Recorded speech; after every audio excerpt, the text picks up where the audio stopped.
What's the funniest way someone thought you were a criminal? I'm just chilling in my car outside a gas station. Music on, windows down, not bothering anyone.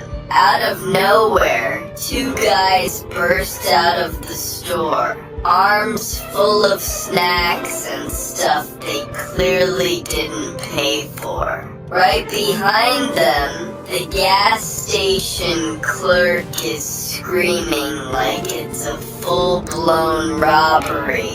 I'm sitting there like I just tuned into a live-action movie until I realize they're sprinting straight toward my car.